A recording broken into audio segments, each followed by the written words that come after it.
Good evening everyone. ICS coaching centre के इस YouTube channel पर आप सभी का स्वागत है। और जैसा कि आप लोगों ने थंबनेल में देख लिया होगा, आज हम एक बहुत इम्पॉर्टेंट टॉपिक पे थोड़ी सी बातचीत करेंगे और मैं कोशिश करूंगी कि आपको वो चीज़ें आसान लगने लगें जो लगभग स्टूडेंट्स को जब वो एक दौर में होते हैं तैयारी के तो बहुत मुश्किल लगती हैं। और लगता है कि ये सबसे टफेस्ट पार्ट है शायद पॉलिटिकल साइंस का, जो कि चुटकियों में याद होने की चीज़ है बशर्ते समझ में आ जाए। तो चलिए उस भाग पे पहुंचेंगे, उन इम्पॉर्टेंट टॉपिक के बारे में बातचीत करेंगे। पर उससे पहले मैं बहुत सारे स्टूडेंट्स हमारे जुड़े हुए हैं, वो जानते हैं आज इंडिया न्यूज़ हरियाणा पर बोलने का मुझे मौका मिला और बहुत बढ़िया मंच है, बहुत बड़ा मंच है। काफ़ी सारी अच्छी चीज़ें एक डिस्कशन के दौर में वहाँ उभर कर आई और आज पूरा दिन उन लोगों ने एक प्रोग्राम जो है चलाया हुआ था जिसमें सीएम थे, डिप्टी सीएम थे और अपने विपक्ष के नेता थे, जो प्रतिपक्ष नेता हैं अपने हुड्डा जी, और जितने मंत्री हैं, रेल मंत्री हैं, शिक्षा मंत्री हैं या राज्य मंत्री हैं, जो खेल के, सब लोग ऑलमोस्ट सारे मिनिस्टर्स थे बड़े, और उसमें अपने सीएम साहब भी थे। तो उतने बड़े प्लेटफॉर्म पे बोलने का मौका मिलना भी बहुत बड़ी बात होती है और मैं तो अपने उसमें ये मानती हूँ कि बहुत अच्छा एक पॉजिटिव रहा, क्योंकि शिक्षा के क्षेत्र में दो मेन लोगों को इनवाइट किया था, जिनमें से एक हम आईसीएस को प्रेजेंट करने के लिए मैं गई थी। तो ये मेरे लिए बहुत प्राउड की बात है और बहुत बच्चों ने बहुत सराहना की। मैं देख रही थी बहुत सारे स्टूडेंट्स जो थे वो उसमें इन्वॉल्व थे और लाइव में बहुत लोग जुड़ गए थे। बहुत खुशी की बात है मेरे लिए, क्योंकि बाकी सबको मैंने देखा तो लाइव में कम थे लोग। और जब मैं शिक्षा के ऊपर जब हम लोग बातचीत कर रहे थे तो 2500 के आसपास हमारे स्टूडेंट्स उस टाइम पे वहाँ लाइव हो गए थे।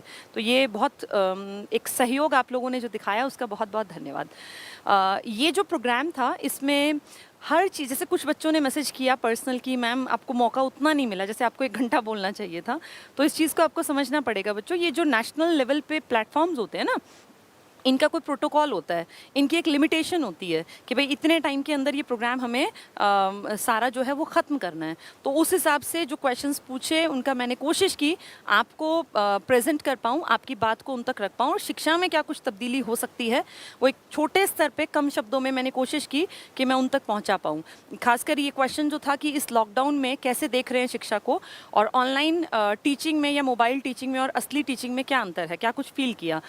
तो मैंने ये बात रखी भी थी कि जैसे जैसे चीज़ें सुधरती जाएं तो 9th क्लास से ऊपर के जितने स्टूडेंट्स हैं, 9वीं 10वीं 11वीं 12वीं कॉलेज गोयर्स हैं या किसी सरकारी नौकरी की जो तैयारी करते हैं, उन लोगों को मौका मिलना चाहिए कि उनका ये साल बैठे बैठे बर्बाद ना हो। तो ये सब लोग, मुझे लगता है सब स्टूडेंट्स चाहते भी होंगे, क्योंकि 8वीं तक के बच्चे थोड़े से छोटे होते हैं और हो सकता है वो कोताही बरतें अपने व्यवहार में अगर वो स्कूल जाते हैं कोरोना के इस काल में, या जब भी स्कूल खुलेंगे तो कहीं ना कहीं एक डर का माहौल तो भी है ही, क्योंकि इंडिया में अभी वैक्सीनेशन की वो स्पीड नहीं है जो कि होनी चाहिए। खैर, अब वो एक लंबा चौड़ा मुद्दा होगा, हम उसके ऊपर बातचीत नहीं करेंगे। तो इसीलिए बस ये बातचीत बताने के लिए उस चैनल पे इंडिया न्यूज़ हरियाणा पे आप देख सकते हैं लर्निंग कह लीजिए या मोबाइल लर्निंग कह लीजिए, इसकी चुनौतियां थी और इसके फ़ायदे, इसके ऊपर एक अच्छा डिस्कशन था। उसको देखने से आप लोगों का भी एक नज़रिया डेवलप होगा कि क्या कुछ किया जा सकता है। ठीक है, तो किसी भी चैनल पे इस तरह के अगर डिबेट्स में बोलने का मौका मिलता है तो कोशिश करेंगे हम कि यूथ की बातों को सरकार के कानों तक पहुँचा पाएँ, क्योंकि सरकार को ये पता चलना चाहिए कि मेजॉरिटी ऑफ स्टूडेंट्स किस पक्ष में हैं, वो क्या चाहते हैं। क्या वो चाहते हैं कि पढ़ाई ऐसे ही बंद रहे, या मेजॉरिटी ऑफ स्टूडेंट्स चाहते हैं कि स्कूल कॉलेज जैसे ही कंडीशंस थोड़ी सी ठीक होती हैं, जब मार्केट्स खुलेंगे, जब सारी दुकानें खुल सकती हैं, तो फिर स्कूल कॉलेज बंद रखने की शायद ज़रूरत नहीं रहेगी। कंडीशंस जैसे ही नॉर्मल होंगी तो सारे इंस्टीट्यूट्स खुल जाएं। बड़े लेवल पे जो बच्चे पढ़ रहे हैं, 9वीं से बड़ा बच्चा तो सेंसिबल, समझदार हो जाता है, सिंसियर हो जाता है, वो अपना ख्याल खुद भी रख सकता है। थोड़ा सा टीचर्स ध्यान रखेंगे, थोड़ा सा बच्चे अपने आप, तो कम से कम ये साल बर्बाद होने से बच जाएगा। चलिए, ये बातचीत हुई आपके साथ। अब हम लोग बातचीत करते हैं संविधान के भाग और अनुच्छेद। आप देख पाए होंगे ये सबसे टफ टॉपिक माना जाता है और मैंने ये टॉपिक जो है, अभी स्टूडेंट्स अपने जुड़े होंगे, सबको पता है, अभी 5-6 दिन से लगातार ये टॉपिक मैं पढ़ा रही हूँ लगातार, और अभी भी हमने इस टॉपिक में कई चीज़ें पूरी नहीं की हैं, क्योंकि बहुत लंबा, बहुत लेंदी टॉपिक है, टाइम कंज्यूमिंग है, ठीक है। तो कोई नहीं, अब सोशल मीडिया पे उतना लंबा 10-10 घंटे पढ़ाना पॉसिबल नहीं होता, लेकिन एक तरीका अगर पता चल जाए तो फिर बच्चा अपने आप भी पढ़ सकता है। उसको बस एक ये होता है ना, प्लेटफॉर्म सा मिल जाए कि अच्छा इस तरीके से तैयार करना है, फिर उसे भी आसान दिखेगा। चलिए, लास्ट क्लास में मैंने आप लोगों को मानक भाषाओं का टॉपिक कराया था, और मानक भाषाओं में हमने देखा था कैसे 22 भाषाएं आज हमारी मानक भाषाएं कहलाती हैं, और वो एकदम से 22 नहीं बनी हैं, धीरे धीरे उन पे काम किया गया। पहले 14 मूल संविधान में भाषाएं थी, मैंने आपको ट्रिक बताया था याद करने का कि ABGH, असमिया, बांग्ला, गुजराती, हिंदी, उसके बाद डबल K है, एक कन्नड़ और एक कश्मीरी, उसके बाद डबल M है, मराठी और मलयालम, उसके बाद O से ओडिया, P से पंजाबी, S से संस्कृत, U से उर्दू और 2 T से तमिल और तेलुगु। ये 14 मैंने बोल दिए हैं, अब आपको समझ में आ गया होगा अगर आपने पिछली क्लास ली थी तो। और उसके बाद हमने देखा था नोट पे कितनी कितनी भाषाएं हैं, उम्मीद करती हूँ वो आपने देख भी लिया होगा और पढ़ भी लिया होगा, क्योंकि यहाँ ना सोशल प्लेटफॉर्म पे जो इस तरह से खुले प्लेटफॉर्म होते हैं, इसमें आपकी जिम्मेदारी खुद ज़्यादा बनती है, दूसरे की जिम्मेदारी नहीं होती जितनी आपकी खुद की पर्सनल जिम्मेदारी है, ठीक है। चलिए आज के टॉपिक पर आते हैं। आज जो हम टॉपिक पढ़ेंगे, जो अनुच्छेद और भाग, जो बहुत बड़ी बला दिखती है सभी स्टूडेंट्स को, मुझे भी लगती थी जब मैंने खुद तैयारी की ना कॉम्पिटिटिव पेपर्स की, तो लगता था यार ये इतना फालतू का टॉपिक है, कैसे रटना पड़ेगा, कैसे याद होगा। लेकिन फिर धीरे धीरे पढ़ा तो इंटरेस्ट आया तो समझ बन गई, अपने आप समझ बनी तो फिर वो समझ के आसान दिखने लगा। कोई भी चीज़ तभी तक टफ होती है जब तक आपकी समझ में नहीं आती, जिस दिन समझ में आ गई सब चीज़ें आसान हैं। ठीक है, चलिए आज हम लोग बातचीत करते हैं संविधान के भाग और संविधान के अनुच्छेदों की। ये होते क्या है, पहले तो ये बात कर लेते हैं। संविधान जो आपकी किताब है ना, रिटन कॉन्स्टिट्यूशन आपका है, आप ये जानते हैं, दस्तावेज हैं, ये लिखित दस्तावेज जिसके अकॉर्डिंग आपका देश चलता है। तो ये भाग और अनुच्छेद एक किताब में जैसे यूनिट्स होती हैं, जैसे एक किताब की यूनिट्स में चैप्टर्स होते हैं, इसी तरह से मान लीजिए आपके संविधान की उस बुक में ये भाग हैं, और ये भाग फिर अनुच्छेद में डिवाइडेड हैं आगे। तो ये भाग और अनुच्छेद की अगर मैं बात करूं तो पहले एक बेसिक सी बात बता दूं, भाग, अनुच्छेद और एक चीज़ और है आपके संविधान में जिसको आप कहते हैं अनुसूचियां या शेड्यूल्स, जिसको इंग्लिश में कहा जाता है। भाग को आप पार्ट्स कहते हैं, और अनुच्छेद को आप आर्टिकल्स कहते हैं, और अनुसूचियां मतलब शेड्यूल्स। मैंने पिछले लेक्चर में आपको मानक भाषाएं जो कराई थी ना, वो 8वीं अनुसूची में दी हुई थी। 22 की 22 भाषाएं, एकदम से 22 नहीं बनी, पहले 14 थी, फिर 1 आई, फिर 3 आई, फिर 4 आई, ठीक है। चलिए, तो आज हम भाग और अनुच्छेद की बात करेंगे। आपके संविधान में टोटल भाग 22 थे और 22 ही हैं। 1950 से 2021 में हम जी रहे हैं, यानी आपके संविधान को, इस देश के संविधान को लागू हुए 71 साल हो गए 26 जनवरी को। तो इन 71 सालों में क्या कुछ भी नहीं बदला, बहुत कुछ बदला, नए नए कानून बने, नई नई चीज़ें ऐड हुई, लेकिन उसमें भाग नहीं बदले। भाग अगर आप पढ़ेंगे तो आज भी अंतिम भाग 22 ही है, 23, 24, 25, 26 ऐसे कोई भाग नहीं है। लेकिन क्योंकि समय की ज़रूरत थी, नई नई चीज़ें ऐड हुई, तो ये भाग गिनती जब की गई नई नई चीज़ों को जोड़ के, तो ये भाग आज 25 हैं, यानी पार्ट्स कायदे से 25 हैं गिनती की दृष्टि से। लेकिन ये जो 22 है ना, ये एज इट इज़ हैं, इनके सीक्वेंस में कोई चेंज नहीं आया, इनके बीच में कोई भाग ऐड कर दिया। मैं एक एग्जांपल देती हूँ, ज़्यादा क्लियर होगा। जैसे मान लीजिए भाग 4 है, तो 4 के बाद 5 था, 5 के बाद 6, उस 4 और 5 के बीच में एक भाग आ गया जिसको नंबर दे दिया 4A, तो पार्ट 4A, भाग 4A या क कह लीजिए, कुछ भी कह लीजिए। तो ये जो इस तरह से ऐड किए ना, ऐसे करते करते गिनती की दृष्टि से ये 25 बन गए। लेकिन आज भी अगर सीक्वेंस की बात करें तो 22 ही भाग हैं, ठीक है। इसके बाद भाग के बाद अनुच्छेद की बात करें, अनुसूचियां तो मैं आपको पढ़ा चुकी हूँ, पहले भी मैंने एक वीडियो बना दिया था इसके ऊपर। अनुच्छेद आपके संविधान में स्टार्टिंग में 395 थे, धीरे धीरे समय बीता, नए नए कानून बनते गए और आपके ये अनुच्छेद भी बढ़ते गए। लेकिन आपने ओरिजिनल 395 से 396 नहीं किया, आपने इन 395 में ही, जैसे 19 के आगे कुछ जोड़ना था, जैसे मान लीजिए 21 था, तो 21 से 22 था, आपने 21A डाल दिया। ऐसे ही 51 से 52 था, आपने 51A डाल दिया। तो जो आपने पार्ट्स जितने थे ना 22, उनको भी एज इट इज़ रखा। आर्टिकल्स को भी ओरिजिनल अगर आप 1, 2, 3 में देखेंगे काउंटिंग में तो 395 ही हैं, लेकिन वैसे क्योंकि आर्टिकल्स नए नए बढ़ते गए ABC करके, तो उस हिसाब से आपकी संख्या बढ़ते बढ़ते बढ़ते 465 प्लस, अब तो पीछे में पड़ रही थी और भी बढ़ गए हैं, आप 450 मान लेंगे तब भी ठीक है, उसमें कोई दिक्कत नहीं है। अच्छा, उन्होंने मुझे लिख के दिया 10 जून तक ओपन हो सकते हैं स्कूल्स एंड इंस्टीट्यूशंस। बहुत अच्छी बात है, अगर ऐसा करती है सरकार तो ये आप सबके फेवर में है, और ऐसा होने से सबका ही फ़ायदा होगा, क्योंकि पढ़ाई घर पे रह के होना थोड़ा सा मुश्किल होता है। किसी भी इंसान के लिए ना आगे बढ़ने के लिए 3 चीज़ें बहुत काम आती हैं: प्रेरणा, प्रोत्साहन और प्रतिस्पर्धा। ये 3 प हैं लाइफ में। जिसकी लाइफ में ये 3 प हैं, प्रेरणा उसको लगातार मिलती रहे, उसको प्रोत्साहन लगातार मिलता रहे, मोटिवेशन, और उसको प्रतिस्पर्धा, कंपटीशन फील हो कि दुनिया पढ़ रही है, मुझे भी पढ़ना है, मुझे भी आगे निकलना है, तो अपने आप वो काम करेगा। फिर उसकी नींद अपने आप कम हो जाएगी, फिर उसको अपने आप लगेगा कि जब सारी दुनिया तैयारी कर रही है तो मैं कैसे सो सकता हूँ या मुझे कैसे नींद आ सकती है, वो अपने आप पढ़ेंगे। तो अच्छी बात है, अगर 10 जून तक कह रहे हैं स्कूल्स और इंस्टीट्यूशंस ओपन होने की उम्मीद है, तो ये आप सबके फेवर की बात है। चलिए, अगर ऐसा होता है तो बहुत अच्छी बात है, कम से कम ये साल बच जाए। पिछला पूरा साल ऐसे ही निकल गया, क्योंकि इंस्टीट्यूशंस खुलेंगे तभी तो पेपर होंगे। अगर इंस्टीट्यूशंस बंद रहेंगे तो पेपर भी तो होने मुश्किल है ना, क्योंकि पेपर वहाँ होंगे जहाँ भीड़ इकट्ठी हो सकती है। अब भीड़ इकट्ठी होगी तब जब ये सब कुछ खुल जाएगा, तो ये बहुत अच्छी बात है। और एक अच्छी बात ये भी है कि ये दूसरी जो लहर थी भयानक, ये अंडर कंट्रोल दिखाई दे रही है अब। जैसे अब फिर भी उतना ज़्यादा अफरा तफरी नहीं है, प्रॉब्लम तो है अभी लेकिन उतनी नहीं है, और अगले आने वाले 10-15 दिन में हो सकता है ये बिल्कुल अंडर कंट्रोल आ जाए और जो वापस लाइफ है ये पटरी पर लौट आए, तो बहुत अच्छी बात है। चलिए आगे बढ़ते हैं। तो 22 भाग आज भी गिनती में अगर आप देखेंगे तो 25 हो गए, लेकिन नंबर 22 ही हैं, और 395 आर्टिकल, नंबर की बात करूं 395 है, ABCD बढ़ा के 450 से भी ज़्यादा हो गए हैं। ठीक है, ये आपसे नहीं पूछेंगे, ये अलग अलग डिजिट्स बढ़ते जाते हैं, घटते नहीं हैं।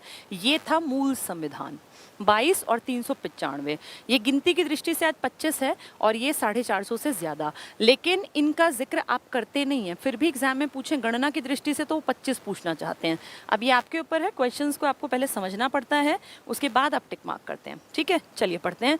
भाग यहाँ लिखेंगे, इसमें लिखेंगे इसके साइड में कौन से अनुच्छेद हैं, और उसके बाद इसका कंटेंट मटेरियल क्या है, इसमें मोटी बात क्या लिखी है। देखिए, एक एक भाग में बहुत सारे आर्टिकल्स भी दिए हैं, एक एक भाग में, तभी तो आप सोचो 22 में 395 फिट करने हैं आपको, तो एक एक भाग में काफ़ी सारे डालने पड़ेंगे ना। 395 कहाँ, 22 कहाँ, तो एक एक आर्टिकल में आपके 70, 80, 100 तक भी आर्टिकल हैं। कारण क्या है, क्योंकि इतने सारों को, लगभग 400 आर्टिकल्स को आपने सेट कर दिया 22 भागों में। तो इन्हीं भागों में हम एक एक भाग के बारे में मेन कंटेंट अगर आप पढ़ लेंगे तो आपको पेपर में तैयार करना बहुत आसान दिखेगा। ठीक है, चलिए पढ़ते हैं। भाग 1, भाग 1 में आपके आर्टिकल हैं 1, 2, 3 और 4, यानी स्टार्टिंग के आपके आर्टिकल्स, स्टार्टिंग का जो भाग है उसी में है। ये तो वैसे भी कॉमन सेंस है। एक्सरसाइज 1.2 यूनिट 1 में ही दी जाएगी, एक्सरसाइज 3.1 3 में ही दी जाएगी यूनिट में। तो जैसे मैथ्स में यूनिट और चैप्टर्स हमारे थे ना, यूनिट और एक्सरसाइज थी, सेम ऐसे ये सब कुछ है। देखें ज़रा, भाग 1 में अनुच्छेद 1, 2, 3, 4 है, और इसमें आपके देश की जानकारी है। आपके देश में 2 चीज़ें हैं, या तो यूनियन टेरिटरी है या फिर आपके देश में स्टेट्स हैं। आप सब अच्छी तरह जानते हैं आज की डेट में आपके देश में 28 राज्य हैं, और कितनी यूटी हैं, 7, 9, 8। ये सबको पता होना चाहिए, ये तीनों ठीक थी, लेकिन समय समय की बात है, आज आप 8 के साथ जाएंगे। आपके देश में ना 31 अक्टूबर 2019 से एक दिन पहले तक, यानी 30 अक्टूबर 2019 तक आप कहा करते थे, पढ़ते थे कि भारत में 29 राज्य और 7 केंद्र शासित प्रदेश हैं। लेकिन 31 अक्टूबर 2019 को 370 आर्टिकल को, जो अस्थायी था, हटा दिया गया, ख़त्म कर दिया गया, और कह दिया कश्मीर विशेष राज्य नहीं है, और कश्मीर बिल्कुल नॉर्मल जैसे बाकी स्टेट्स हैं ऐसे ही इसके साथ हमारा व्यवहार रहेगा। पहले वो स्पेशल स्टेट के दर्जे पर था, तो उसका अपना अलग कॉन्स्टिट्यूशन था, सारे काम धाम उसी के अकॉर्डिंग होते थे, वहाँ आपका राष्ट्रपति शासन भी नहीं लगता था, तो उनकी मर्जी से सारा काम होता था। लेकिन 31 अक्टूबर 2019 को इस स्टेट का जो स्पेशल दर्जा था वो ख़त्म कर दिया गया, और इसको 2 यूनियन टेरिटरीज़ में तब्दील कर दिया गया, एक जम्मू कश्मीर वाला इलाका और एक लेह लद्दाख वाला इलाका। तो 31 अक्टूबर को आपकी जो वो संख्या चल रही थी, कितनी बताई मैंने, 29 और 7, 29 प्लस 7, 7 यूटी, 29 राज्य। इस दिन ये घटकर रह गए 28, क्योंकि कौन सा राज्य की श्रेणी हटा दी, जो स्पेशल स्टेट था, जिसको आप एक स्टेट के रूप में ही जानते थे, मानते थे, लेकिन उसका दर्जा विशेष राज्य का था, और यहाँ 7 से बढ़ के ये 9 हो गए। ऐसा आपने नवंबर दिसंबर में देखा। फिर अगले साल जनवरी जब आया, 26 जनवरी को, तो आपने एक बहुत बड़ा चेंज फिर से देखा। ये चेंज था, राज्य एज इट इज़ रहे, इन 9 में से 2 को इकट्ठा कर दिया गया। ये 2 क्योंकि बहुत छोटे थे, प्रशासन को कहा कि एक ही जगह से संभाला जा सकता है, तो 2-2 के खर्चे उठाने की ज़रूरत नहीं है और इनको एक यूटी मानेंगे। ये बहुत छोटे एरियाज़ हैं, दादर नागर हवेली और दमन और दीव, इन सबको इकट्ठा कर दिया। दादर नागर हवेली और दमन एंड दीव, इनको इकट्ठा करके कहा अब ये एक यूनियन टेरिटरी है। तो आप लगाइए, पहले 9 थी, उनमें से एक दूसरे के साथ जोड़ दी तो कितनी रह गई? 8। इसलिए अब कहा जाता है कि प्रेजेंट का आंकड़ा है 28 और 8, 28 राज्य और 8 केंद्र शासित प्रदेश। तो 7 का आंकड़ा भी ठीक था कुछ दिन तक, बहुत लंबे टाइम तक, फिर 9 का आंकड़ा भी 2 महीने ठीक रहा, लेकिन अब तीसरा आंकड़ा जो प्रेजेंट का है 28 और 8 का आंकड़ा, ठीक है। तो ये सब बातें जो मैंने आपको बताई हैं बहुत छोटी छोटी चीज़ें हैं, पर ये बहुतों को लास्ट तक कन्फ्यूजन रहता है। ये बहुतों को नहीं पता होता 28 आएगा कि 8 आएगा कि 9 आएगा, तो इसलिए मैंने इसको यहाँ छोटी सी बात है लेकिन क्लियर कर दिया। चलिए, देश की जानकारी, यूटी स्टेट्स के बारे में सारी बातें आर्टिकल नंबर 1, 2, 3, 4 में आपके देश का नाम, आपका देश क्या है, आपका देश जो है राज्यों का संघ है, यूनियन ऑफ स्टेट्स, सब कुछ लिखा है। कैसे नए राज्य बनेंगे, आपके देश में से बनेंगे तो क्या प्रावधान होगा, बाहर की किसी एरिया को अगर आप अपने अंडर लेंगे तो क्या प्रावधान होगा, कैसे कैसे राज्य बनने का प्रोसेस, सब कुछ लिखा है स्टार्टिंग के आर्टिकल्स में। वैसे भी कोई किताब खोलते हैं किसी देश की तो पहली चीज़ हमेशा देश की जानकारी ही देगी। इसके बाद स्टार्ट होता है आपका भाग नंबर 2। इसके आर्टिकल्स बढ़ जाएंगे 5, 6, 7, 8, 9, 10 और 11। ये सारे आर्टिकल्स भाग नंबर 2 में हैं। इसमें ऐसा क्या लिखा है? इसमें लिखा है भारत की नागरिकता के बारे में, कौन भारत के नागरिक होंगे। जब आपके देश में ये सब चीज़ें चल रही थी, संविधान लिखने का काम, तो आप ये भी याद रखिए कि आपके देश के बंटवारे का भी तो काम हो रहा था। 1946 के जुलाई में आपके देश की संविधान सभा का गठन हुआ था और ये वो दौर था जब सबसे ज़्यादा चरम पर था भारत और पाकिस्तान के बंटवारे का टाइम। और उस टाइम में ये बहुत ज़्यादा था कि दंगे होंगे, कैसे अलग होंगे, क्या कुछ रहेगा, कौन से गांव, कौन सा इलाका वहाँ जाएगा, कौन सा यहाँ। तो आप इमेजिन कीजिए उस दौर में जब 1946 में आपकी संविधान सभा का गठन हुआ जुलाई में, दिसंबर से इनकी बैठक बैठी, फिर बाद में जाके उद्देश्य प्रस्ताव पारित, मतलब सारे काम हुए स्टार्टिंग वाले। उस दौर में नागरिकता एक बहुत बड़ा क्वेश्चन था कि किसको नागरिकता मिलेगी, किसको नहीं। तो पाकिस्तान से जो लोग भारत आने वाले हैं या जो लोग भारत से पाकिस्तान जाने वाले हैं, आप सबने पढ़ा होगा ना, खुशवंत सिंह की एक बहुत फेमस नॉवल है अ ट्रेन टू पाकिस्तान। उम्मीद करती हूँ कुछ लोगों ने तो पढ़ी होगी ज़रूर, अच्छी नॉवल है वो।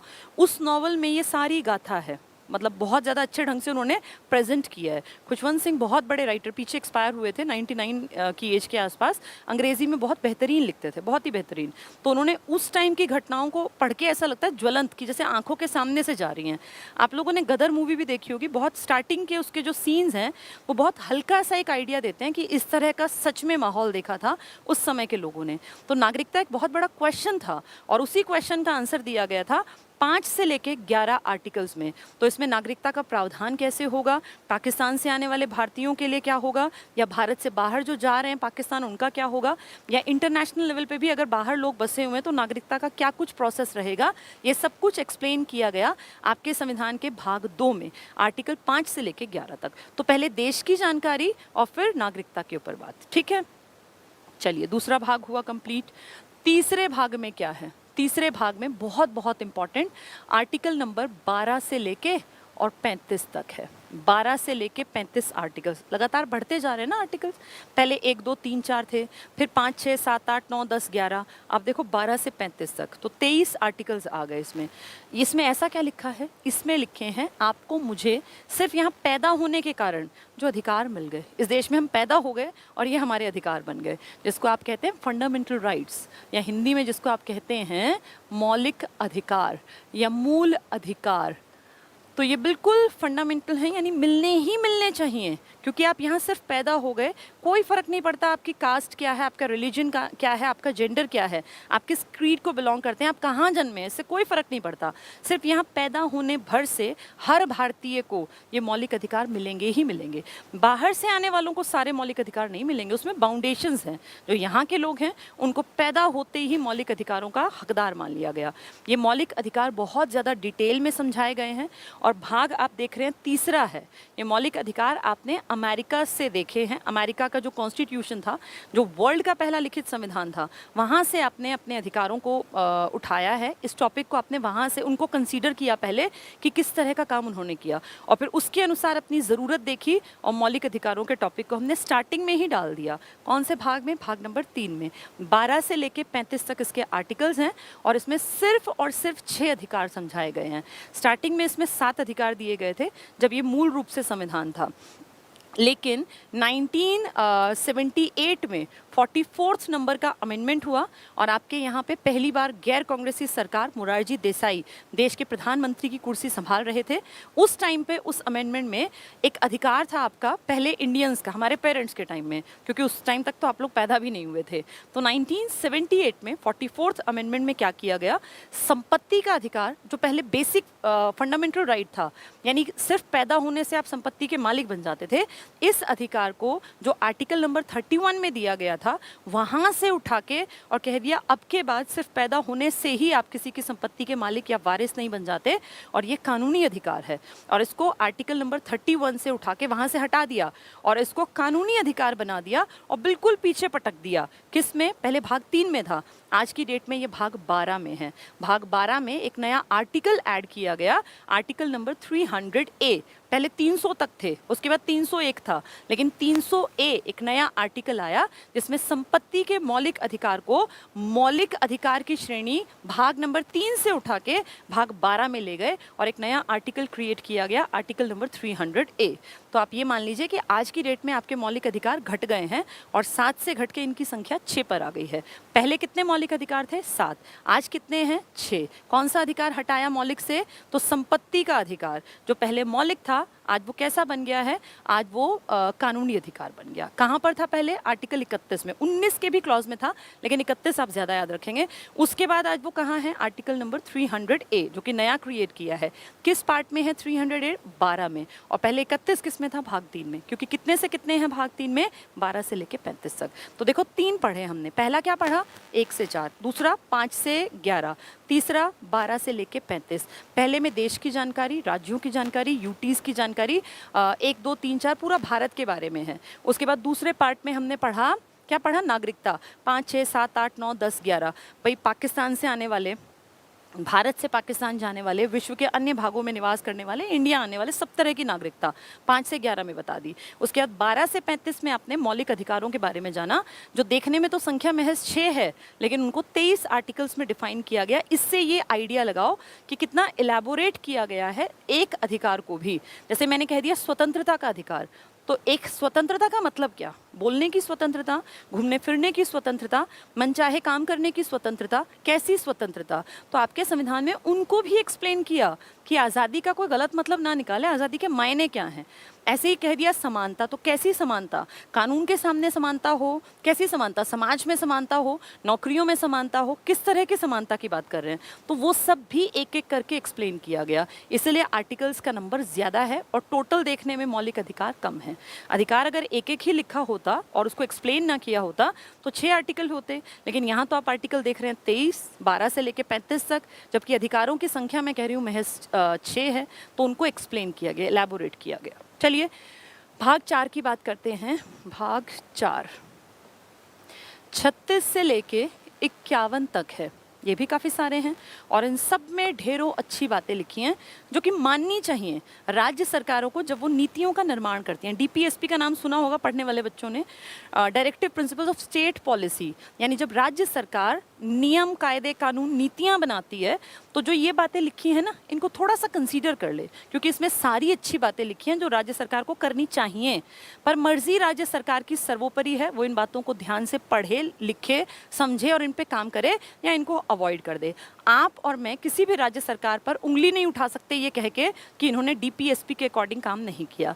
इसमें सारी एक तरह से डायरेक्शंस दी गई हैं, डायरेक्टिव प्रिंसिपल्स हैं। ये कोई ऑर्डर नहीं है कि सरकार ऐसा करे, ये सिर्फ डायरेक्टिव प्रिंसिपल्स हैं। सरकार को मानना चाहिए और उनको इसमें लिखी बातों को फॉलो करना चाहिए, क्योंकि ये मूल रूप से अगर आप देखेंगे ना तो इसमें वो बातें हैं जो कहीं ना कहीं गांधी के विचार थे या नेहरू से जुड़ी बातें थी या जैसा अंबेडकर चाहते थे। मतलब उस टाइम के लोग जो लीडर्स चाहते थे वैसी सी बातें हैं, वैसे से भारत के निर्माण की कल्पना की गई और इन आर्टिकल्स में बहुत खूबसूरत तरीके से कहीं राज्य की अच्छाइयों में पंचायत की बात की गई, कहीं लिखा गया वन्य जीवों की रक्षा करें, कहीं लिखा गया कि देश की इज्जत करें, राष्ट्रगान, मतलब बहुत सारी चीज़ें इस तरह की लिखी गई। वो कर्तव्यों में और इनमें कुछ हद तक समानता है, जब कभी आगे पढ़ेंगे तो बताऊंगी। बहुत सारी अच्छी अच्छी चीज़ें हैं जो डीपीएसपी का पार्ट है, लेकिन राज्य सारी चीज़ों को माने ना माने ये उनकी मर्जी है। ठीक है, तो इसमें क्या लिखा है? इसमें लिखे हैं राज्य के नीति निर्देशक तत्व, जो उसको देखने चाहिए जब वो नीतियां बनाए। वो अलग है कि वो देखे ना देखे। इसके बाद आता है भाग नंबर 5। ये 52 से स्टार्ट होता है, बहुत बहुत कीमती है। 52 से स्टार्ट होता है और 151 तक है।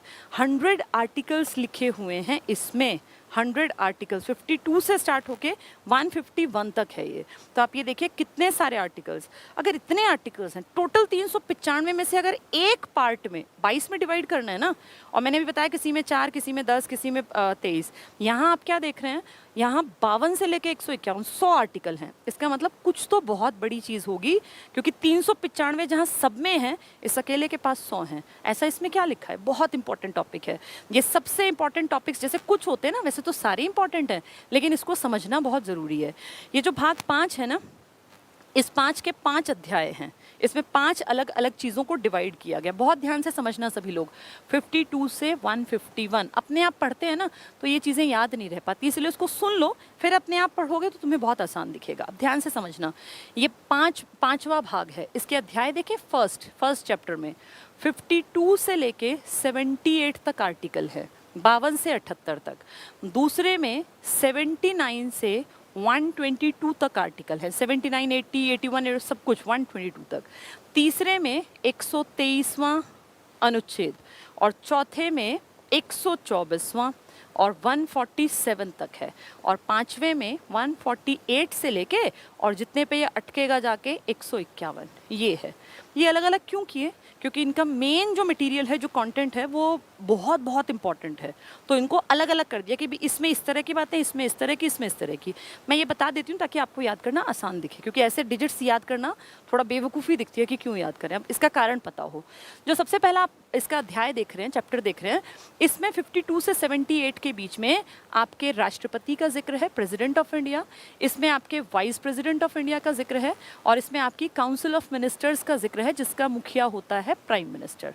तो यानी आपके देश की 3 बड़ी हस्ती, राष्ट्रपति, उपराष्ट्रपति, प्रधानमंत्री, इन तीनों का जिक्र आ गया। तो ये यही तो देश चला रहे हैं ना, देश के सबसे नामी गिरामी, जिनकी पोस्ट की इज्जत है। कौन बैठा है उससे कोई फर्क नहीं पड़ता, उस पोस्ट की इज्जत करनी होती है, क्योंकि देश में सबसे बड़े लोग ही ये हैं। तो राष्ट्रपति, उपराष्ट्रपति और प्रधानमंत्री, ये 3 बड़े बड़े लोगों, जिसमें काउंसिल ऑफ मिनिस्टर्स का जिक्र है, उसी का हेड पीएम होता है। इन तीनों से जुड़े आर्टिकल हैं, बहुत ध्यान से सुनना, बहुत आसान है ये। 52 आर्टिकल, 11 कूद जाओ 63, फिर 11 की जंप लगाओ 74, तीनों ऐसे ही पढ़ लेना। 52, 63, 74, तो यहाँ से स्टार्टिंग है। जैसे 52 से स्टार्टिंग है राष्ट्रपति की, फिर राष्ट्रपति की योग्यताएं और सारी चीज़ें, इसमें शपथ और महाभियोग सब आ जाएगा। फिर 63 पे जाके वाइस प्रेसिडेंट ऑफ इंडिया का जिक्र होगा, उसी में फिर सभापति की बात करेंगे, सारी बातें करेंगे। उसके बाद 74 में स्टार्ट करेंगे मंत्री परिषद, जिसका मुखिया कौन होगा? प्रधानमंत्री। तो अगर आपके पेपर में ये चीज़ें आएँ तो फिर उस टाइम पर आप ना जितना चीज़ों को रिलेट करके पढ़ोगे ना, उतना ज़्यादा लंबे टाइम तक याद रहेगा। तो 52, 63, 74 राष्ट्रपति, उपराष्ट्रपति और पीएम और राष्ट्रपति के रिश्ते स्ट्रांग होने चाहिए, क्योंकि ये दोनों मिलके पूरे देश को संभाल रहे हैं। एक कहने का मुखिया है राष्ट्रपति, जिसके सिग्नेचर के बिना कानून नहीं बनता, और एक देश को सच में अपने हिसाब से चलाने वाला आदमी है, वास्तविक पावर जिसके हाथ में है, जिसको आप पीएम के पद पर जानते हैं। तो ये तीनों आर्टिकल्स इंपॉर्टेंट हैं तो सभी इंपॉर्टेंट, लेकिन ये जैसे बड़े बड़े लोगों से जुड़े आर्टिकल्स कई बार देखने में आ जाते हैं, इसलिए आपको याद करने हैं। तो 78 पे जाके ना पीएम और राष्ट्रपति के रिश्ते आपस में ये बहुत अच्छे ढंग से एक्सप्लेन किए गए हैं आर्टिकल नंबर 78 में, जो एंड हो रहा है। मतलब पहले अध्याय में, 5वें भाग के पहले अध्याय में 52 से लेकर 78 तक है। 52, 63, 74, 11 के जंप पे राष्ट्रपति, उपराष्ट्रपति और काउंसिल ऑफ मिनिस्टर्स का मुखिया यानी पीएम, और फिर इन दोनों के रिश्ते आर्टिकल नंबर 78 में। यहाँ जाके इनकी कहानी खत्म हो जाती है, ठीक है। उसके बाद सेकेंड इसका अध्याय शुरू होता है। इस सेकेंड अध्याय में क्या है? इस सेकेंड अध्याय में बहुत अच्छे ढंग से 79 से एक्सप्लेन किया गया आपके देश की संसद क्या है। संसद के मायने क्या है संसद, किसको संसद कहते हैं, ठीक है। और उसके बाद फिर आपकी लोकसभा और राज्यसभा को एक्सप्लेन किया गया आर्टिकल 80 में, इसको 81 में। फिर इनका काम क्या है, कानून बनाना। कानून कैसे बनते हैं, तो पहले विधेयक लाए जाते हैं, बिल पेश किए जाते हैं। कितनी तरह के होते हैं, साधारण विधेयक, धन विधेयक, एक वित्त विधेयक भी होता है। अगर इनके आपस में कहा सुनी हो जाए, एक बिल पास कर दे दूसरा ना करे, तो संयुक्त बैठक का प्रावधान। धन विधेयक पे किसके स्टैंप और किसके सिग्नेचर चलते हैं, सब कुछ एक्सप्लेन किया गया। यानी कानून कैसे बनता है, बेसिकली उसकी शुरुआत कहाँ से और एंड कहाँ तक है, वो सारी बातें एक्सप्लेन की गई हैं आर्टिकल नंबर 79 से लेके आर्टिकल नंबर 122 तक, ये एंड है इसका, ठीक है। थर्ड 123, अगर कभी देश में बैठक ना हो रही हो संसद की, लोकसभा राज्यसभा की बैठक ना हो, सत्र ना चल रहा हो बेसिकली, तो उस कंडीशन में कानून कैसे बनेगा। उस कंडीशन में आपके और मेरे लिए जो कानून है, लेकिन उसको कहते हैं ऑर्डिनेंस, यानी वो राष्ट्रपति की मर्जी से बनेगा, बनवाने वाले पीएम ही होते हैं, कहने की बात है बस ये। फिर भी आर्टिकल 123 अध्यादेश का जिक्र करता है, यानी आपके देश का राष्ट्रपति जब कानून बना दे, मंत्रिपरिषद की सलाह के बिना तो जनरली नहीं बनता है। अध्यादेश एक तरह का कानून ही है जनता के लिए, लेकिन इसमें पावर का यूज़ किया है राष्ट्रपति ने। आर्टिकल 123 यहाँ पावर का यूज़ किया था संसद ने बनाने के लिए कानून, यहाँ कानून बना दिया है राष्ट्रपति ने। एक ही आर्टिकल है 123। 124 से 147 आपके देश के सबसे बड़े कोर्ट को डिफाइन करता है, इसके प्रोसेस को, इसकी प्रक्रिया को, जिसका नाम है सुप्रीम कोर्ट। आप सभी जानते हैं भारत में सर्वोच्च न्यायालय से बड़ा कुछ नहीं है। पहले फेडरल कोर्ट हुआ करता था, प्रीवी, ये आपने सुने होंगे प्रीवी काउंसिल वगैरह पुराने अंग्रेजों के टाइम में। आज आपके देश में सबसे बड़ा कोर्ट कहीं बाहर स्थित नहीं है, और आपके देश के इस कोर्ट की कहीं सुनवाई भी नहीं होती। जो इसने कह दिया फुल एंड फाइनल डिसीजन है, और सबको वो मानना है। तो यहाँ बैठने वालों को न्यायमूर्ति कहा जाता है, यानी ये न्याय की मूर्ति हैं, और जो करेंगे वो सही करेंगे। कभी देखा होगा ना आप लोगों ने भाई, इनकी रिस्पेक्ट बहुत ज़्यादा होती है। तो ये सब सुप्रीम कोर्ट के पूरे प्रोसेस को एक्सप्लेन किया आर्टिकल 124 से 147 के बीच में। 148 से 151 कुछ ही आर्टिकल्स हैं, लेकिन काम के हैं। सबसे इम्पॉर्टेंट, आप इसको कह सकते हैं आपके और मेरे पैसे का संरक्षक है ये आदमी। ये एक पोस्ट है जिसका नाम है कंट्रोलर एंड ऑडिटर जनरल। ये कैग है, कंट्रोलर, मैं कंट्रोलर नहीं बोल रही हूँ, कंट्रोलर एंड ऑडिटर जनरल, जिस नियंत्रक और महालेखा परीक्षक हिंदी वालों के लिए। ये वो पोस्ट है जिस पे बैठे आदमी के हाथ में सारे कागज़, सारी चीज़ें कैसे सरकार ने यूज़ की, कहाँ खर्चा कितना किया, उसको सब पता है। वही इनकी ऑडिटिंग करता है, वही इनकी रिपोर्ट बनाता है। सरकार के गलत खर्चों के ऊपर भी उसकी नज़र होती है, और सरकार की सारी जितनी है ना इनकम, भाई कहाँ से पैसा आया, कहाँ खर्च कर दिया, सारी चीज़ों की रिपोर्ट, ऑडिटिंग का काम करता है ये आदमी। बहुत बहुत इंपॉर्टेंट है, क्योंकि ये पैसा सरकार का पर्सनल पैसा नहीं है। सरकार का पैसा वो पैसा है जो मैंने और आपने टैक्स के फॉर्म में सरकार को दिया। भारत में अगर आप कुछ भी यूज़ कर रहे हैं ना, कोई भी सामान, तो आप ये मान के चलिए कि आप टैक्स पेयर हैं कहीं ना कहीं, क्योंकि आप जीएसटी तो हर चीज़ पे देते हैं ना। तो जीएसटी दिया तो सर्विस और गुड्स का जो टैक्स है वो सरकार के हाथ में ही तो गया। तो सरकार उस पैसे को जो जनता ने उनको पहुंचाया है, क्योंकि उनको टैक्स देना है, ये गलत नहीं है। टैक्स देना गलत नहीं है, टैक्स देने से कोई फ़र्क नहीं पड़ता। प्रॉब्लम है टैक्स का पैसा सही यूज़ हो रहा है कि नहीं हो रहा। तो ये आदमी आपके वित्त का संरक्षक है, जिसको आप कहते हैं कैग। इसके बारे में आर्टिकल 148 से 151 के बीच में है। तो ये 5 अध्याय हैं 5वें भाग में। उम्मीद करती हूँ 5 अध्याय तुम्हें सुन के थोड़े बहुत समझ में आए होंगे। ये पहली बार पढ़ने वालों को बहुत टफ लगता है, और स्टार्टिंग में तो लगता है पता नहीं क्या फालतू की बात है, लेकिन बाद में ये आसान दिखेगा। इसको किताब से ज़रूर पढ़ना पड़ेगा, क्योंकि ये जो मैं मेहनत कर रही हूँ ना, ये मेरे बिहाफ पर है, आप नहीं मेहनत कर रहे हैं। जब आप किताब उठाएंगे तो आप अपने हिस्से की मेहनत करेंगे, और जो अपने हिस्से की मेहनत करता है वही चमकता है। ये रूल है, हर किसी को अपने हिस्से की स्ट्रगल करनी पड़ती है। मेरे स्ट्रगल के दौर में मैंने मेहनत की थी, आपके स्ट्रगल का दौर है, आप मेहनत कीजिए। जो जितना ज़्यादा मेहनत करेगा वो उतना कामयाबी के पास जाएगा, और जो जितना ज़्यादा घिसेगा वो उतना ज़्यादा चमकेगा। ये नियम है, तो इस चीज़ को आपको मानना पड़ेगा। चलिए, आज हम लोगों ने 5 भाग देखे, आर्टिकल नंबर 1 से लेके और 151 तक मेजर बातचीत की। अभी मैंने आर्टिकल्स नहीं पढ़ाए, लेकिन एक मेजर अंडरस्टैंडिंग डेवलप करने की कोशिश की है कि आपको वो पढ़ना आसान दिखे। सबसे पहले देश की जानकारी है, फिर नागरिकता है, फिर मौलिक अधिकार हैं, उसके बाद नीति निर्देशक तत्व हैं, उसके बाद देश की जानकारी है। आर्टिकल नंबर 1, 2, 3, 4 पहले भाग में है, 5 से 11 दूसरे में, 12 से 35 तीसरे में, 36 से 51 चौथे में, और 52 से 151 पांचवें भाग में है। उस पांचवें के 5 हिस्से हैं। पहले में राष्ट्रपति, उपराष्ट्रपति, पीएम, काउंसिल ऑफ मिनिस्टर्स, दूसरे में कैसे संसद और ये सब है, तीसरे में अध्यादेश, चौथे में सुप्रीम कोर्ट और पांचवें में CAG, controller and auditor general. उम्मीद करती हूँ ये सबको समझ में आ गया होगा। अपनी तैयारी को पूरा रखना होता है। पेपर ज़रूर होंगे और जो लोग ये सोच रहे हैं कि पेपर नहीं होंगे तो वो गलत फहमी में है। 10 जून 15 जून के आसपास उम्मीद है 99% इंस्टीट्यूशंस खुलेंगे और जिस दिन इंस्टीट्यूशंस खुलेंगे सरकार पेपर अपने हिसाब से लेना स्टार्ट कर देगी। तो उस टाइम पे जो दौड़ेंगे वो पीछे ही रहेंगे। अब अपनी तैयारी को पकड़ के रखना, इनफैक्ट अब हो सके तो अपनी धीरे धीरे स्पीड भी बढ़ानी चाहिए। सोशल प्लेटफॉर्म है, यहाँ पे आपको बहुत सारी चीज़ें मिलती हैं, बस आपको ये समझ होनी चाहिए कि मुझे कहाँ से कितना कैसे पढ़ना है। हर टीचर हर किसी का फेवरेट नहीं हो सकता। इतनी बड़ी आबादी पढ़ने वाली है तो आप ये मान के चलिए कि कुछ लोगों को कोई टीचर अच्छा लगता है, कुछ को कोई। ये आपको जज करना है कि आपको किस टीचर के पास पढ़ना है। सब टीचर्स अच्छे होते हैं। टीचर बेसिकली बहुत मेहनत करता है, हर टीचर, चाहे वो छोटे बच्चों को पढ़ाए चाहे बड़े बच्चों को। ऐसा कह लीजिए मैं इस प्रोफेशन में, इसलिए मुझे ऐसा लगता है कि ये बहुत मेहनत की डिमांड करता है, क्योंकि आपको ना ज्ञान दूसरे के दिमाग में ऐसे फिट करना है कि उसको वो आसान दिखने लगे। तो ये बहुत बड़ा काम है। काम तो सारे ही अच्छे होते हैं, डॉक्टर्स भी बहुत बड़ा काम करते हैं, इंजीनियर्स भी, आर्किटेक्ट्स भी, सब लोग काम अच्छे करते हैं, पर किसी दूसरे की पर्सनैलिटी को एनहांस करना थोड़ा सा मेहनत ज़्यादा की डिमांड करता है। तो इसीलिए टीचिंग का प्रोफेशन ऐसा है जिसमें बहुत मेहनत करनी पड़ती है। अब ये आपके ऊपर है कि आपको कौन टीचर अच्छा लगे। जो टीचर्स अच्छे लगे उनको फॉलो करना चाहिए, उनकी क्लासेस को फॉलो करना चाहिए। ये यूट्यूब एक बहुत बड़ा महासागर है, इसमें आप फंस गए ना तो इससे बाहर नहीं निकल पाओगे। ये अपने लिए, तुम सबके लिए ये है जो भी क्लास को देख रहे हैं, सबसे पहली ड्यूटी होती है भाई मैं कहाँ पढ़ के खुश हूँ, कहाँ कंटेंट ऐसा है जो कि मुझे पेपर में देखने को मिल सकता है। मैंने कुछ पेपर्स दिए हैं, देख रहा हूँ या देख रही हूँ, हाँ इस तरह के क्वेश्चंस आते हैं, ये सबसे पहली ज़रूरत होती है। तो फर्स्ट चीज़ ये है कि वो जो पढ़ा रहे हैं, जो जैसा पढ़ा रहे हैं, क्या वो पेपर में आता है। दूसरी बात ये होती है आपकी समझ में आ रहा है कि नहीं आ रहा। तीसरी चीज़ ये होती है कि उस टीचर के पढ़ाए हुए में से हम कितना कवर कर पाएंगे। तो कई चीज़ें आपको देखनी पड़ती हैं। चलिए, जिन लोगों को आईसीएस की क्लासेस अच्छी लगती हैं उनके लिए मैं आपको बता दूं कि हम लोग आईसीएस होमवर्क ऐप, ये हमारा एक ऐप है, आईसीएस होमवर्क ऐप, इसको आप डाउनलोड कर सकते हैं प्ले स्टोर से।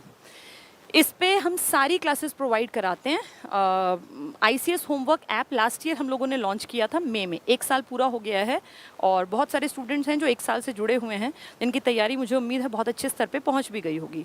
आईसीएस होमवर्क ऐप, अब क्योंकि ये टाइम ऐसा था, इस पे हम लोगों ने एक बहुत बड़ा डिस्काउंट दिया था अपनी फ़ी पर, और वो डिस्काउंट कल तक के लिए है। पीछे जब दिया था 3 दिन के लिए, बहुत बच्चे बोले जी हमारे घर में पैसा नहीं था, ये था वो था, तो फिर इसको हमने आगे बढ़ा दिया था, क्योंकि लगभग सारे मैसेजेस यही आते हैं कि एक बार फिर से उस ऑफ़र को चला दीजिए।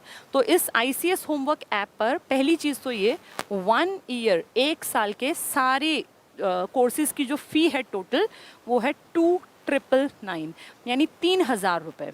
ठीक है, 2999 फ़ी है सारे कोर्सेज़ की। इसमें आपके टीचिंग के सारे कोर्सेज़ आ जाएंगे। पीजीटी की तैयारी हम नहीं कराते, TGT, PRT, NTT, HTET, CTET, PTET, REET, इन सब की तैयारी होगी। ठीक है, टीचिंग की तैयारी होगी इसमें पुलिस के जितने एग्ज़ाम होंगे कहीं के भी, यूपी है, बिहार है, झारखंड है, दिल्ली पुलिस है, हरियाणा पुलिस है, राजस्थान पुलिस है, जितने आपने उत्तर भारत के राज्य सुने हैं, दक्षिण की बात नहीं करें क्योंकि वो सुनते भी नहीं होंगे हमें, हम हिंदी भाषी राज्यों की बात करें, वहाँ की सारी पुलिस की तैयारी होगी। इसके अलावा आपकी जो एसएससी की जॉब्स आती हैं या आपकी जो स्टेट लेवल के एग्जाम्स होते हैं, इन सब की तैयारी कराई जाएगी। अब जैसे टीचिंग में DSSB की बहुत गोल्डन अपॉर्चुनिटी आ गई है, टीचर्स की वैकेंसी हैं। टीचर्स की वैकेंसी वैसे भी आएंगी अब, क्योंकि ना ये जो नई शिक्षा नीति लागू कर रहे हैं ना, इसमें छोटे से बड़े लेवल तक, पहले जहां 12 साल पढ़ते थे ना, अब 15 साल पढ़ेगा बच्चा, क्योंकि उसको छोटे लेवल पे अब PP 1, 2, 3 हर सरकारी स्कूल में भी खुलेगा। एनटीटी का भविष्य बहुत उज्जवल होगा अब आने वाले 4-5 सालों तक। तो आप ये मान के चलिए कि DSSB में बहुत बढ़िया गोल्डन चांस है, और जो एलिजिबल है, मैं ये कहूँगी अपना जी जान लगा दो कि इस बार हमें सिलेक्शन लेना है। पढ़ो आप कहीं से, से, सोशल साइट से पढ़ो, ऐप से पढ़ो, वो आपको अपने आप देखना है, ठीक है। तो ये 1 ईयर की फ़ी हमारी इतनी है जिसमें सब कुछ कवर होगा। इसमें ऑल सब्जेक्ट्स कवर कराए जाएंगे, सारे subjects, Sanskrit, Hindi, English, maths, reasoning, GK, current, state GK, Haryana GK, Rajasthan GK, UP GK, Bihar GK, MP GK, Jharkhand GK, सब कुछ कराया जाएगा 1 ईयर। जब तक सेंटर्स नहीं ओपन होते, अगर उम्मीद है जून में हो जाते हैं तो बहुत अच्छी बात है, लेकिन अगर नहीं होते हैं 10-15 दिन, जितना भी ये गैप है, इस टाइम पर इसकी क्लासेस स्टूडियो से, जैसे मैं अभी क्लास ये बातचीत कर रही हूँ ना, ऐसे चलेंगी। जैसे ही सेंटर्स ओपन होते हैं बहुत अच्छी अपॉर्चुनिटी होगी, सारी क्लासेस जो हम अपने सेंटर्स पे चलाते हैं, आईसीएस की 200 ब्रांचेस हैं पूरे 11 राज्यों में। तो जहाँ जहाँ ये कोर्स जैसे जैसे चलेगा, सोनीपत से चलेगा ये, और ये हर ब्रांच पे जाएगा 11 राज्यों में, तो ये एज इट इज़ आपके ऐप पर भी उपलब्ध होगा। आप अपने ऐप पर ही सारी क्लासेस देख सकते हैं। जो टाइम टेबल यहाँ सेट होगा एज इट इज़ आपके ऐप पे पहुँच जाएगा। यानी इसमें दोहरी चीज़ें मिल जाएंगी, स्टूडियो की क्लासेस भी, और ये रिकॉर्डेड आपके पास रहेंगी। आपको जिस टॉपिक में दिक्कत हो आप उसको खोल के वापस से देख सकते हैं। एक तरह से टीचर आपके फ़ोन में आ जाता है। अब बस पढ़ने वाले बनना पड़ता है, ये प्रॉब्लम है। अदरवाइज़ कोई दिक्कत होनी नहीं चाहिए अगर कोई पढ़ने का इच्छुक है तो ये आपका 1 ईयर का पूरा है, जिसमें कि आपकी सारी तरह की क्लासेस हैं, और इसकी फ़ी 50% डिस्काउंट के साथ 2999 है। ये ऑफ़र हम लोगों ने मंडे से दिया था सर ने ना, मंडे, तो आप ये लगा लीजिए 3 दिन का ऑफर था ये, और आज है ट्यूसडे, कल से ये ओपन हुआ था मंडे, आज ट्यूसडे है और कल है वेडनेसडे। तो ये वेडनेसडे कल लास्ट डे रहेगा इसका। उसके बाद फिर बहुत सारे लोग फिर भी मैसेज करेंगे, देख लेना कि इसका टाइम बढ़ा दो, तो इसीलिए बता रही हूँ कि इसका टाइम पीरियड कल तक है लास्ट। उसके बाद ये फ़ी फिर जैसे पिछली बार बढ़ गई थी ऐसे बढ़ जाएगी, ठीक है। तो चलिए इसके लिए नंबर्स और बता देती हूँ मैं आप लोगों को। आपको कोई भी कॉल करना है, कोई भी जानकारी लेनी है, क्योंकि जब आप इस ऐप को खोलेंगे ना तो इसकी फ़ी आएगी 3199 रुपये, वहाँ पे लिखी हुई। तो उसमें एक कोड आपको भरना पड़ेगा। ये कोड लेने के लिए वैसे तो बहुत सारे हमारे लोग जो हैं यूट्यूब पे भी लिख देते हैं, लेकिन फिर भी मैं आपको बता दूँ, आप नंबर्स पे कॉल कर सकते हैं 90 5320 40। इस नंबर पे आप कॉल कर सकते हैं। ये नंबर ना मिले तो 98 1200 96 96। और अगर टेक्निकल कोई भी इशू है तो आप नंबर लिख सकते हैं 7026 215 215। ये हमारे नंबर हैं। इन 3 नंबर्स पे आप कॉल करके कोई भी जानकारी, चाहे टेक्निकल कोई चीज़ है, या आप ऐप को डाउनलोड नहीं कर पा रहे हैं, या आप उसके प्रोसेस में कहीं फंस गए हैं, तो आप इन तीनों नंबर्स पे कॉल कर सकते हैं। पहली प्रेफरेंस में रखना इस पे और इस पे कॉल करना। ये थोड़ा सा ज़्यादा बिजी रहता है, हो सकता है इस पे कॉल उठे ना उठे, क्योंकि बहुत ज़्यादा कॉल्स पिछले 12 साल से इसी फ़ोन को हमने यूज़ किया है, तो बहुत जगह गया हुआ है ये, ठीक है। चलिए आज के लिए इतना ही। खुश रहिए, आबाद रहिए, पढ़ते रहिए, और बहुत जल्दी ही सारी चीज़ें फिर से बदलने वाली हैं, फिर से चीज़ें ठीक होने वाली हैं, इसी उम्मीद के साथ कि चीज़ें बहुत जल्दी कंट्रोल में आ जाएंगी, और फिर से आप लोग पढ़ने लिखने की तरफ जा पाएंगे, और फिर से लोग स्कूलों में जाएंगे, कॉलेजेस में जाएंगे, और अपने भविष्य के निर्माण के लिए अलग अलग इंस्टीट्यूशंस में जहाँ आप पढ़ते हैं वहाँ तक जा पाएंगे। तो इसी उम्मीद के साथ आज के लिए इतना ही। Thank you, good night.